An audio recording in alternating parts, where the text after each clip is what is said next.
Bonjour et bienvenue dans le magazine de l'économie. À la une aujourd'hui, le Brésil. Entre les politiques d'austérité et les scandales de corruption, le gouvernement est de plus en plus critiqué. Des manifestations réunissant plusieurs centaines de milliers de personnes ont eu lieu dimanche dans tout le pays contre la présidente Dilma Rousseff. Et en seconde partie d'émission, on partira au Zimbabwe. Le pays est marqué par la pauvreté et le chômage. Face à cette situation, le rire apparaît comme une nouvelle arme pour s'échapper du quotidien. Mais avant ça, je vous propose de regarder ce qu'il fait l'actualité économique internationale de ce mardi. Et on ouvre avec la Grèce. Le gouvernement a officialisé la cession de 14 aéroports régionaux au consortium allemand Fraport-Slentel. Montant de l'opération, 1,23 milliard d'euros. Il s'agit de la première étape d'un vaste plan de privatisation qui devrait permettre à Athènes de récolter pas loin de 6,5 milliards d'euros d'ici 2017. Légère accélération de l'inflation au Royaume-Uni. Les prix ont progressé de 0,1% en juillet par rapport au mois précédent, mais aussi par rapport à la même période l'an dernier. Une hausse qui s'explique essentiellement grâce aux prix dans le secteur de l'habillement. Des prix qui ont moins diminué en 2015 qu'en 2014. En France, la cotation a repris sur le marché du porc breton après plus d'une semaine de suspension. Cependant, les deux plus gros acheteurs, les industriels Bigard et Copperle, sont toujours absents. Ils refusent de débourser 1,40 € pour un kilo de porc, un prix pourtant préconisé par le gouvernement qu'il justifie par la valorisation des viandes d'origine française. Écoutez. Cette stratégie, depuis le départ, à la fois sur la question des prix, s'appuie sur une stratégie de la valorisation de l'origine des viandes, et en particulier de l'origine française des viandes. Et ça vaut pour l'ensemble des viandes, mais en particulier pour la filière porcine. Il y aura le 25 août une opération menée par les professionnels pour souligner l'origine et l'étiquetage des viandes. Toujours en France, après la validation du Conseil constitutionnel la semaine dernière, la loi Rebsamen vient d'être promulguée. Le texte doit permettre une simplification du dialogue social en faveur de l'emploi et de l'activité, selon les termes du ministre François Rebsamen, qui, je vous le rappelle, remettra mercredi sa démission au chef de l'État pour se consacrer uniquement à la ville de Dijon, dont il vient de reprendre les rênes. Nouveau plongeon pour les marchés chinois. Ce mardi, la bourse de Shanghai a cédé quelques 245 points pour clôturer sur une baisse de 6,15%. C'est la chute la plus importante depuis le 27 juillet dernier. Les investisseurs semblent inquiets face au ralentissement de l'économie chinoise, mais aussi face aux dévaluations surprises du yuan la semaine dernière. Pékin avait toutefois promis de soutenir ses places financières via différentes mesures, et cela pendant plusieurs années si nécessaire. On termine avec le Qatar. Le pays entame des réformes majeures en ce qui concerne le travail des immigrés. À partir de ce mardi, toutes les entreprises seront obligées d'utiliser le nouveau système de protection des salaires. Il s'agit d'un dispositif pour que les employés soient payés via un virement sur leur compte bancaire tous les 15 jours ou alors tous les mois, mais surtout en temps et en heure. Plus de 20% des travailleurs étrangers ont déjà été rémunérés en retard selon un rapport universitaire datant de 2013.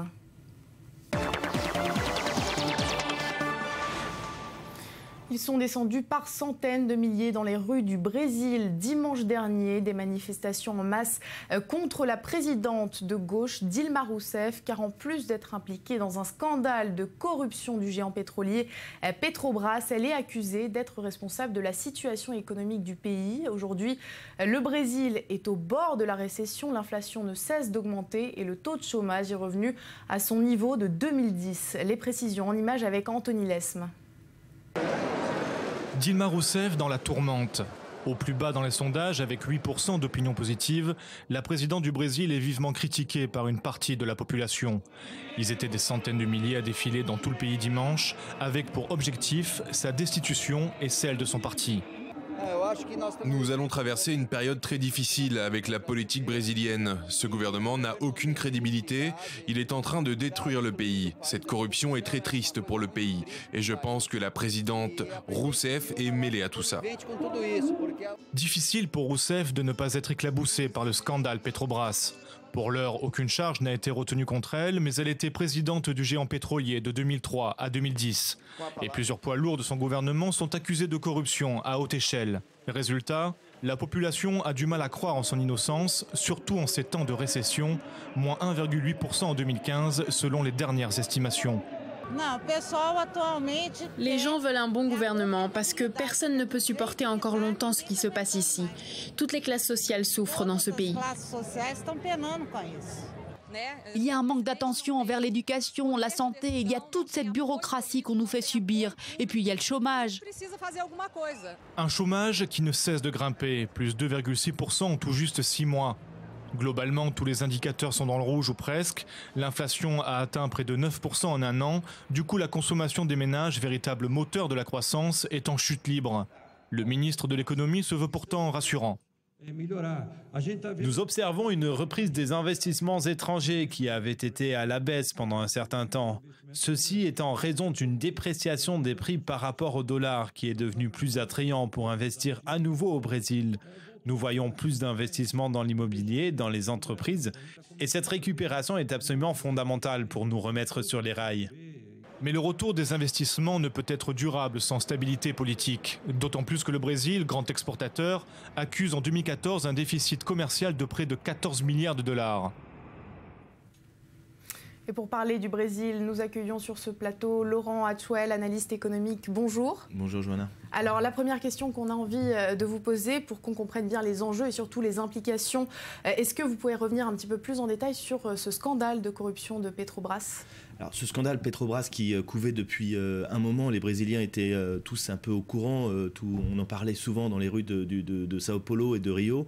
C'est une entente entre les grandes entreprises publiques de bâtiments et cette entreprise nationale pétrolière qu'est Petrobras pour se partager les travaux d'infrastructure avec des surfacturages, avec des pots de vin, avec de corruption qui a surtout profité aux partis de gauche, aux partis travailleurs ces dernières années. C'est l'essentiel du scandale. Petrobras est une entreprise qui est cotée à la bourse de New York, dont la valeur est passée de 300 milliards de dollars à 40 milliards de dollars, a complètement dégringolé. Les États-Unis ont décidé de mettre un peu leur nez dans les comptes de cette entreprise. On parle d'une amende potentielle de 1,6 milliard de dollars qui va encore alourdir la dette du scandale. Alors, de façon un petit peu plus générale aujourd'hui, l'économie brésilienne est au bord de la récession alors qu'il y a 5 ans, en 2010, la croissance était à plus de 7%. Comment on peut expliquer cette dégringolade ? On imagine qu'il n'y a pas uniquement la corruption et Petrobras. Pas uniquement la corruption, on parle d'une première récession depuis 30 ans. Depuis les années 1930, il n'y a pas eu de récession au Brésil. Le Brésil, c'est ça ? 1,8% de récession, c'est les prévisions pour l'instant, ça peut être pire. Le Brésil n'a pas réussi à maintenir ce taux de croissance. Et malgré l'émergence d'une classe moyenne, on parle de 30 millions de personnes qui sont passées en classe moyenne ces dernières années, n'a pas réussi à relancer la consommation, à maintenir, à faire ces plans d'investissement qui devaient permettre à l'économie d'être plus forte. Mais aussi le Brésil souffre de la baisse du pétrole, de la baisse de sa devise, près de 50% en un an. C'est tous ces facteurs-là qui font que, en ce moment, pour l'instant, l'économie brésilienne a du mal à soutenir cette croissance et rentre en récession, première récession depuis 1930. Et il y a l'inflation et le chômage aussi. L'inflation galopante qui a toujours été 8,5% d'inflation. Le chômage est pour l'instant le seul facteur positif, le seul, on va dire, rempart de l'économie brésilienne, entre 6, peut-être 7% à la fin de l'année. Ça reste assez bas pour une économie qui rentre en récession. L'inflation galopante est le problème majeur des économies émergentes depuis des années. Le problème, c'est que maintenant, il y a une bulle de crédit. Il y a une bulle de crédit qui a été créée pour relancer la consommation à travers l'endettement des ménages et cette classe moyenne qui s'est endettée pour acheter des appartements, de l'immobilier, des investissements. Les taux d'intérêt montent pour contrer le taux d'inflation. Donc cet endettement va coûter de plus en plus cher aux ménages brésiliens. Un peu un cercle vicieux qui va on parlait de miracle économique, de miracle brésilien. C'est un peu le gâchis brésilien quelques années plus tard. Alors pour relancer l'économie brésilienne, Dilma Rousseff, la présidente, a aussi annoncé début juin un plan d'investissement de plus de 60 milliards de dollars dans les infrastructures. Est-ce que selon vous ça peut marcher ? Je doute un peu. C'est un énième plan, on va dire, d'investissement. C'est pas le premier. Je rappelle qu'il y a d'autres pays, les BRICS, la Chine et la Russie, qui étaient engagés à investir au Brésil. Mais pour l'instant, ces engagements sont restés lettre morte.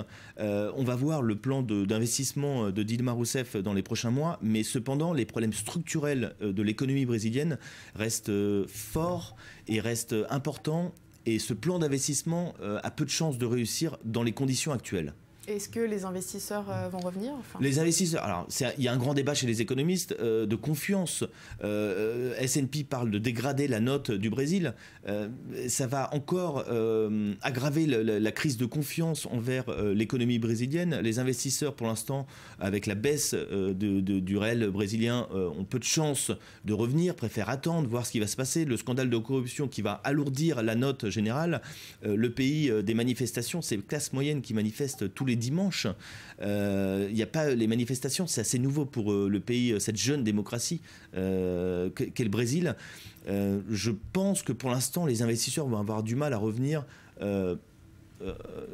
massivement dans l'économie brésilienne. Merci beaucoup, Laurent Atuel, pour ces explications. On va maintenant parler d'un autre pays qui est touché par la corruption, mais aussi par le chômage, la déflation ou encore la malnutrition. Le Zimbabwe est l'un des États les plus pauvres de la planète. Chaque jour est un véritable parcours du combattant, mais face à cette situation économique chaotique, certains ont décidé de déployer une arme inattendue, l'humour. De plus en plus d'acteurs ont recours au rire pour permettre aux habitants de sortir de leur quotidien. Reportage. Victor Mpofu, alias Doc Vikela, porte la blouse blanche des médecins parce qu'il soigne son public avec de fortes doses d'humour. Dans ce café populaire d'Harare, ce comédien zimbabwéen ne recule devant aucun sujet. Les fonctionnaires corrompus, les fermiers blancs et même le président Robert Mugabe. Comme sur le sujet des sanctions européennes que le président qualifie d'illégales. Je regardais la télé et ils parlaient des sanctions illégales. Des sanctions illégales. Je me suis dit, si la situation est si dramatique et que nous avons déjà des sanctions illégales, qu'est-ce qui va se passer quand nous aurons des sanctions légales ? On va tous mourir. Dans une économie marquée par la pauvreté et le chômage, la majorité des Zimbabwéens luttent pour survivre au quotidien. Alors pour beaucoup de gens, payer une place de spectacle, même peu chère, représente un luxe, mais un luxe salvateur. L'économie va très mal. Ce n'est pas un mensonge, c'est une réalité. Les gens ont besoin de quelque chose qui leur permette d'échapper au quotidien. Cela ne change pas la situation, mais peut-être que comme ça on prend les choses plus à la légère. Parfois il ne faut pas tout prendre trop sérieusement, sinon tu te rends malade et tu meurs. Au Zimbabwe, insulter le président est un crime passible d'1 an de prison. Une des lois passées par Robert Mugabe au pouvoir depuis 35 ans. Mais une nouvelle génération de comédiens émerge depuis quelques années, prête à défier les autorités malgré les menaces et les arrestations. Tu prends peur quand les gens n'arrêtent pas de te répéter que ce que tu fais c'est mal, que tu pousses le bouchon trop loin. Je leur dis non, vous ne comprenez pas. Je crois qu'il y a une tendance au Zimbabwe, les gens ne comprennent pas les blagues, ils prennent tout au sérieux. Ces acteurs ont affirmé leur droit à la liberté d'expression. Ils travaillent avec des avocats pour éviter la répression et pouvoir continuer à se produire comme ils le font. Certains comédiens ont été arrêtés et détenus plusieurs jours par la police. Mais ils reviennent toujours sur scène dans des salles combles, signe qu'ils ont réussi à créer un espace de rire et de liberté d'expression. Et tout de suite, on passe au Media Watch. Et pour cette revue de presse de l'économie internationale, on accueille Léa Volbert. Bonjour. Bonjour. Alors, vous allez nous parler de la reconversion pour le moins inattendue de l'application de rencontre Tinder. Exactement, ça s'appelle Under 30 et c'est donc la toute nouvelle application qui va permettre de trouver un emploi plus rapidement, plus facilement. Alors pour ce faire, l'appli Tinder que l'on ne présente plus noue un partenariat avec le prestigieux magazine Forbes. Ça donne un nouveau réseau professionnel. Le principe, c'est le même que celui de Tinder. Grâce à un algorithme de géolocalisation, les utilisateurs de l'appli sont informés de la présence d'autres utilisateurs dans les parages. Bien entendu, avec cette appli, en lieu et place des selfies et des photos sur la plage, ce sont des CV qui circulent. Et la particularité de cette appli, c'est qu'elle est ultra sélecte, puisque c'est le magazine américain Forbes qui trie sur le volet 2000 personnes, pas une de plus.